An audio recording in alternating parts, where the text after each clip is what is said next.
Perhatian, konten ini berbau kajian tasawuf. Dibutuhkan pemahaman tingkat lanjut untuk bisa memahaminya.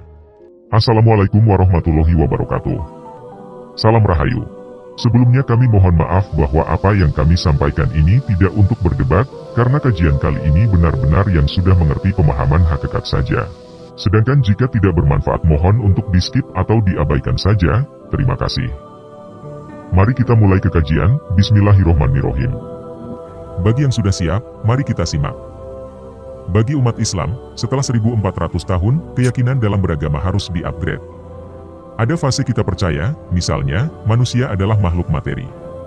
Namun, ada pula fase yang harus kita tempuh lebih lanjut, untuk sampai pada keyakinan, bahwa kita adalah makhluk spiritual. Kita bukan sekedar Adam atau tanah, tapi juga iblis atau api, sekaligus malaikat atau cahaya. Meyakini diri sebagai seonggok tanah, tidak akan membawa kita kepada Allah. Merasa diri sebagai api, hanya membuat hidup panas, gundah dan gelisah.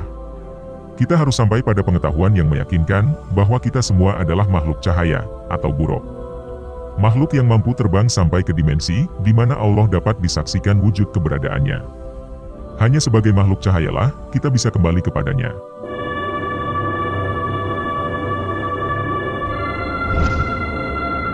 Awalnya dipercaya, manusia tercipta dari tanah. Namun, itu pengetahuan lama, atau orang pengetahuan awam, maupun pengetahuan anak-anak, dan pengetahuan kaum lahiriah. Yaitu kaum yang hanya mampu menjangkau pengetahuan, terhadap objek-objek kasat semata. Itu pengetahuan umat Islam level TK, SD, SMP, dan SMA. Kalau sudah kuliah, apalagi sudah S3, pengetahuannya sudah beda. Sudah lebih cerdas. Namun, Islam juga agama untuk semua kelas. Al-Quran mengakomodasi keyakinan orang awam. Banyak ayat menyebutkan, manusia tercipta dari tanah atau tin, dari tanah liat kering, dari lumpur hitam, atau syolsholin min hamain masnun, dari saripati air yang hina atau ma'in mahin, lalu nutfah. Seterusnya, menjadi, alakoh atau segumpal daging, kemudian jadi mudgoh atau tulang belulang, dan kemudian dibungkus kulit sampai memiliki bentuk sempurna. Semua itu, elemen material. Ini agama dalam kajian atomik, yang meyakini materi sebagai partikel dasar manusia dan alam semesta. Ini wilayah fisika klasik, yang doktrin-doktrinnya sangat berjaya sampai awal abad 20. Tokoh utamanya Isaac Newton dari Inggris, yang semua teorinya mendukung keberadaan materi sebagai wujud primer alam semesta. Sebelumnya, di era kuno Yunani, juga ada Demokritos, pemikir mazhab atomisme. Di barat, keyakinan manusia dan alam semesta adalah makhluk materi, menjadi sebab musabab lahirnya mazhab materialisme. Prinsip dasarnya, bahwa tidak ada yang lebih tinggi dari materi. Di dunia Islam, ide-ide materialistik melahirkan kaum lahiriah, yang fokusnya hanya pada wujud tekstual dan lahiriah ibadah. Kalau ada pengayaan pada dimensi lebih halus dari agama, itu dilabeli syirik dan bid'ah. Memang, di tengah umat ini ada praktik-praktik perdukunan. Tapi, mereka tidak bisa membedakannya dengan amaliyah irfan. Kaum lahiriah, cenderung mewarisi praktik fikih, dan doktrin-doktrin material fisikal dari Al-Quran dan Sunnah. Sementara, ketika secara saintifik diajukan pertanyaan lebih lanjut, tanah tercipta dari apa, maka, pemahaman agama akan menjadi lebih meningkat. Tidak terhenti di bumi, juga tidak serta-merta lompat ke langit. Menjawab ini, Anda harus meminjam ilmu fisika modern. Termasuk fisika kuantum, yang mulai mendapat tempat sejak pertengahan abad 20. Kuantum fisik membuktikan, bahwa atom bukan substansi terkecil dari materi. Selain proton dan neutron yang menjadi pembentuknya, ada partikel lain yang menyusun atom, yaitu cahaya, atau quark. Materi atom, tersusun dari gelombang energi atau pusaran cahaya. Jadi, kita manusia atau bahkan seluruh alam semesta ini, adalah sesuatu yang sebenarnya tersusun atau tercipta dari cahaya, bukan dari tanah. Tanah atau serta semua unsur alam dan mineral, itu semua tercipta atau terbentuk dari cahaya. Setidaknya itulah temuan fisika modern. Segala sesuatu yang ada di alam semesta, tercipta dari cahaya. Dan cahaya bukanlah materi, melainkan energi, yang tidak dapat dimusnahkan, namun dapat berubah dari satu wujud ke wujud lainnya. Artinya, kita bukan makhluk materi yang akan mengalami kematian. Kita adalah makhluk cahaya, yang abadi, yang dapat menjadi apapun. Yang dapat pindah alam dengan kecepatan tinggi, melakukan teleportasi, transmutasi, Isra Miraj dan berbagai mukjizat, serta kekeramatan kuantumik lainnya. Memang ada sisi materialitas pada diri kita. Tapi itu semua wujud mungkin, atau mungkinul wujud, yang tercipta akibat gerak substansial cahaya atau gerak tawaf pusaran kuart. Wujud absolut kita pada dimensi yang bisa diamati sekarang, adalah cahaya. Temuan saintifik ini, membuktikan kebenaran lebih lanjut dari konsep-konsep Al-Quran, yang menjelaskan bahwa segala sesuatu di alam semesta ini tercipta dari cahaya. Allahu nuru samawati wal ardi. Allah adalah cahaya langit dan bumi. Hanya saja, cahaya itu bertingkat-tingkat. Artinya, wujud kuantum dari cahaya yang ada dalam diri kita, bergradasi dalam tingkatan yang lebih halus dan tinggi lagi. Dengan kata lain, belum semuanya bisa diamati. Fisika hari ini, hanya mampu mengobservasi wujud cahaya pada level dasar. Selebihnya terlihat kosong atau gaib. Namun secara konseptual, Al-Quran memberi petunjuk, bahwa yang disebut kosong atau void itu, tidaklah benar-benar kosong. Masih ada makom-makom atau gradasi dari cahaya sampai kepada level tertinggi, yaitu Allah itu sendiri. Adalah tugas fisikawan abad selanjutnya, untuk membuktikan tingkatan cahaya secara lebih lanjut, sampai laboratorium Fakultas MIPA benar-benar menemukan wajah Allah. Tidak hanya manusia yang tercipta dari cahaya, alam semesta juga begitu. Karena semuanya adalah alam cahaya, tentu sebagai cahaya, ia punya spektrum atau gradasi yang bertingkat. Artinya, alam cahaya ini hanya ada satu, tunggal, atau ahad. Hanya dimensi atau gradasi penampakan yang berbeda. Jadi, kalau kita ingin bertemu Allah, itu bukan perjalanan spasial keluar angkasa.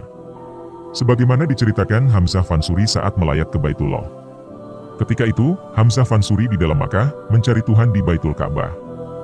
Dia tidak menemukan Tuhan di bangunan fisik. Anda yang sudah 10 kali bolak-balik naik haji juga sama. Tidak pernah ketemu Allah di padang Arab manapun. Sebab, itu semua ritual simbolik.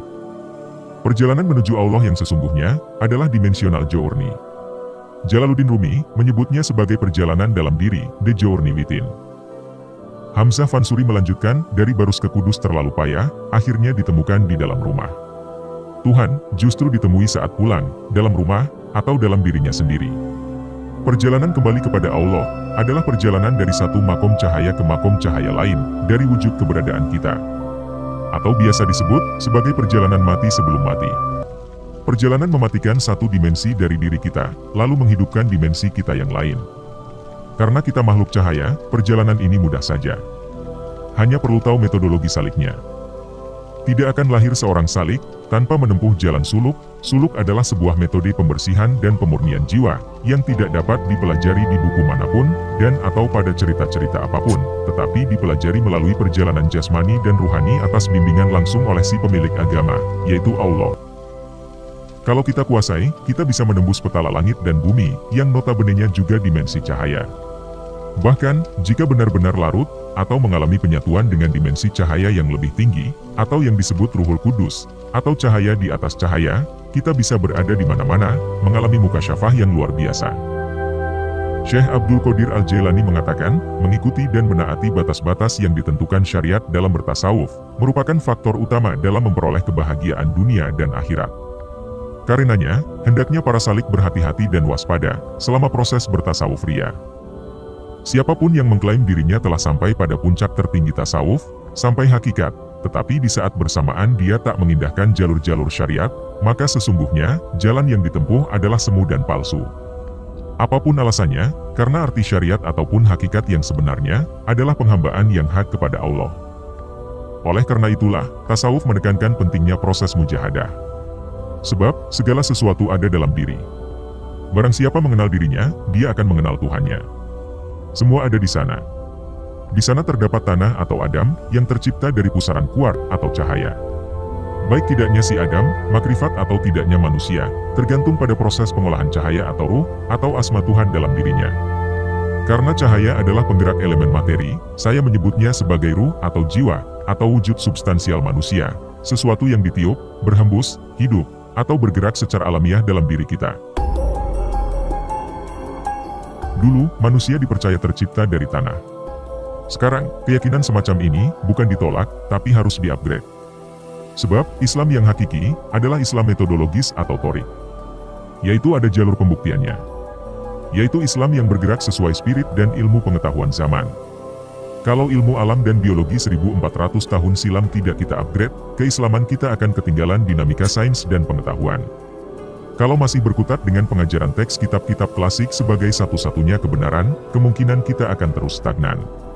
Semua itu tetap diperlukan sebagai basis pengetahuan, namun harus di-upgrade. Bukan bertujuan merubah Al-Quran, tapi meng-upgrade cara kita memahami Al-Quran. Kurun 1400 tahun itu sudah terlalu lama. Tafsir-tafsir klasik perlu direvitalisasi. Sudah berapa nabi yang seharusnya diutus untuk kembali memberi petunjuk kepada manusia? Tapi kita sudah tidak punya nabi lagi. Namun mujaddid atau imam, wali, ulama, leader dalam kualitas serupa dan tujuannya juga untuk memperbaharui atau meng-upgrade pemahaman dan metodologi beragama harus selalu ada. Karena itu, istilah kembali ke sunnah perlu diwaspadai. Jangan sampai kembali membawa Islam pada kejumudan tekstual atau kepada peniruan fisikal semata. Itu budaya materialistik. Gerak hijrah yang harus kita perkuat adalah gerak cahaya atau ruhaniyah, gerak yang membuat kita semua mampu kembali bersua dengan Allah sejak hidup di dunia. Hanya dengan gerak cahaya, umat Islam mampu kembali menemukan berbagai kecerdasan substansial, atau wahyu, atau ilham, sesuai konteks zaman. Karena manusia adalah makhluk multidimensi, pada level sederhana, kita ini Adam. Murni tanah. Kalau memilih hanya menjadi makhluk tanah, kita akan kembali ke zaman purba. Hidup secara natural, tanpa peradaban sama sekali. Namun, di dalam tanah ada berbagai unsur emosi, yang membuat kita menjadi lebih manusiawi. Termasuk unsur api, yang terkadang suhunya meninggi, sehingga manusia jadi angkuh, gelisah, dan was-was. Maka jangan suka menunjuk orang lain sebagai iblis. Sebab, iblis adalah diri kita sendiri. Untuk itu perlu mujahadah, agar iblis ini bisa dilawan atau dikontrol. Seperti kata Nabi, musuh paling nyata dan paling besar adalah iblis dan setan, dan itu ada dalam dimensi panas atau api pada diri kita. Mana ada makhluk lain? Kitalah iblis dan setan yang suka melawan Allah itu, yang dalam aneka cerita digambarkan bertanduk, berjiwa fasik, dan buruk rupa.